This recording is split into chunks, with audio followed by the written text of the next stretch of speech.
वालेकुम मेरे प्यारे दोस्तों, कैसे हैं आप सब। मैं उम्मीद करती हूँ कि आप सब ठीक ठाक होंगे, खुशबाश होंगे। अल्लाह ताला के फजलो करम से मैं भी बिल्कुल ठीक हूँ। अल्लाह ताला हम सबको अपने घर में खुश रखे, हम सब की परेशानियाँ दूर करे और हम सबको ठीक रखे। आमीन सुम्मा आमीन या रब्बुल आलमीन।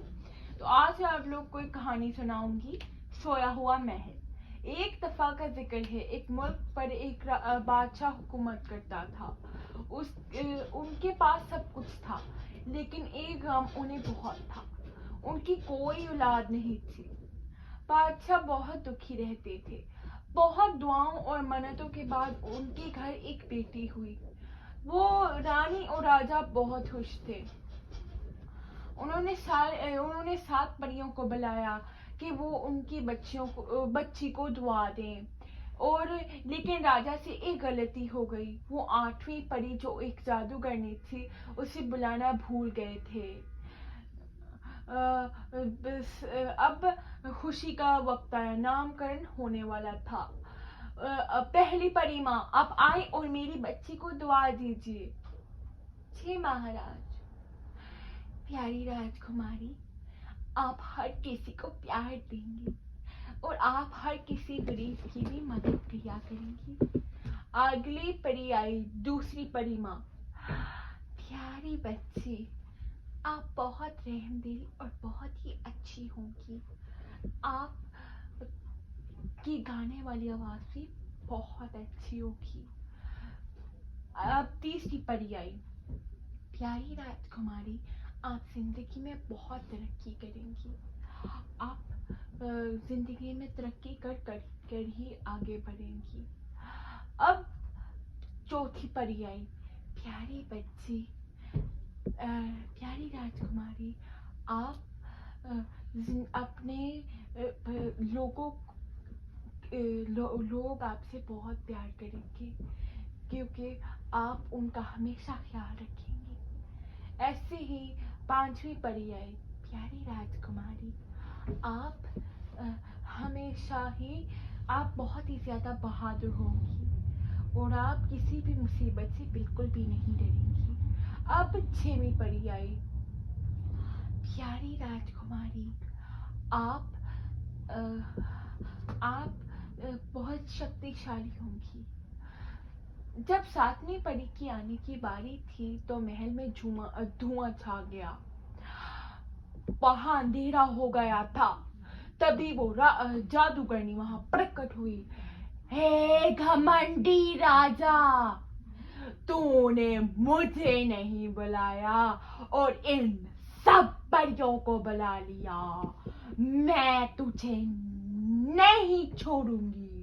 मैं तेरी नई जन्मी बच्ची को बद्दुआ देती हूँ कि जब ये 15 साल की होगी तो इसे तकले की नोक चुभ जाएगी और ये मर जाएगी।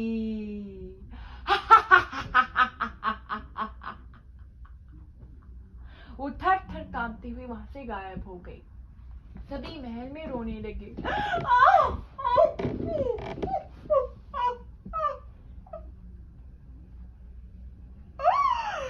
मेरे बच्चे।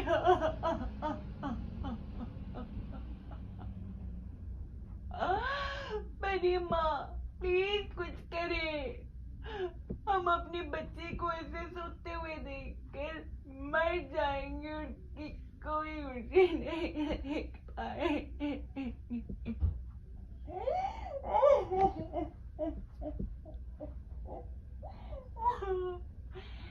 मैं सांप को तो वापस नहीं ले सकती, लेकिन हाँ, मैं इतना कर सकती हूँ कि मैं हर चीज को रोक दूंगी।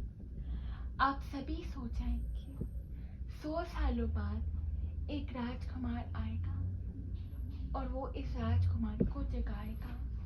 तभी ये नींद से उठेगी और आप सब भी उठ जाएंगे। बहुत शुक्रिया परी माँ, बहुत शुक्रिया।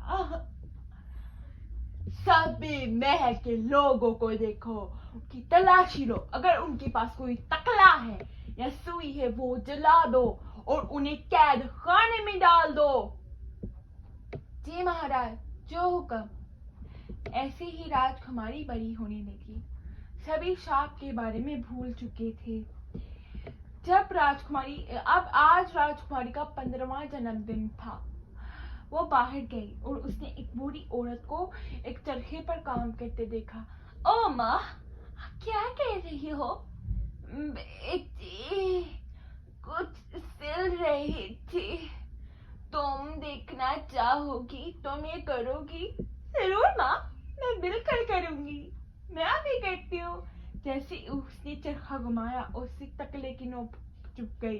नोक चुपते ही वो बेहोश हो गई। वो बेहोश होकर जमीन पर गिर गई और सभी लोग महल में सो चुके थे। परियां आई।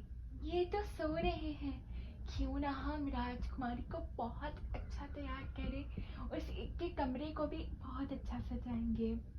यदि अगर राजकुमार आया तो ये देखकर बहुत खुश होगा। उन्होंने ऐसा ही किया। बहुत ही अच्छा बेड था। राजकुमार की तरह ही अच्छा मेकअप भी किया हुआ था। राजकुमारी बहुत प्यारी लग रही थी। उसे उस बेड पर लिटा दिया गया। सभी सो रहे थे। महल में वीरानी छा गई थी। अब कुछ भी नहीं था। वहां कांटेदार झाड़ियां उग गई। 100 साल हो गए। एक राजकुमार था। उसने भी सोए हुए महल के बारे में सुन रखा था।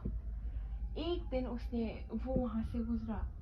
सेनापति, देखो सोया हुआ महल। मैं इसके अंदर जाऊंगा और इसमें जो भी होगा इसे देखूंगा। लेकिन यहाँ कोई खतरा हो सकता है महाराज। देखिए वो कांटेदार झाड़ियां। तुम फिक्र मत करो, मुझे कुछ नहीं होगा। महाराज ने शहजादे ने वो झाड़ियां अपनी तलवार से काट डाली और वो अंदर गए। महल में जाले लटक रहे थे। कोई खड़ा सो रहा था और कोई बैठकर। राजकुमार ऊपर की मंजिल पर गए। उन्हें राजकुमारी का कमरा मिला। वहां बेड बहुत खूबसूरती से सजाया गया था और एक बहुत खूबसूरत लड़की वहां लेटी हुई थी। वो गहरी नींद में सो रही थी। राजकुमार उसके पास गया। उसकी खूबसूरती देखकर राजकुमार बहुत खुश हुआ। उसे इतनी प्यारी लगी वो कि राजकुमार को एक लम्हे में ही उस लड़की से प्यार हो गया था। उन्होंने कहा, हे राजकुमारी उठो, राजकुमारी उठो, मैं यहाँ तुम्हें लेने आया हूँ, उठो। उस राजकुमारी ने अपनी आंखें चमकती हुई खोली। मैं कहाँ हूँ? तुम यहाँ हो राजकुमारी, अपने कमरे में। आखिरकार मैं उस 100 सालों की नींद से बाहर आ गई। रानी और राजा और सभी उठ चुके थे। आग जलने लगी थी और बिल्ली और कुत्ते भी म्याऊ म्याऊ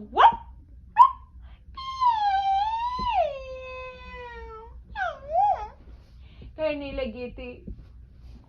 सभी बहुत खुश थे। जब शहजादा राजकुमारी को नीचे लेकर आया तो उसकी माँ और बाप उसे खुशी से देखकर भी रोने लगे। मेरी बच्ची। राजकुमारी भी रोने लगी। ओ माँ, आखिरकार वो भयानक वक्त खत्म हुआ मेरी प्यारी बच्ची। माँ, मैं इस शहजादे से शादी करना चाहती हूँ क्योंकि इसने मेरी जान बचाई है। मैं इससे शादी करूंगी। मुझे भी इस राजकुमार से शादी करनी है। मुझे इससे शादी करने में कोई एतराज नहीं है।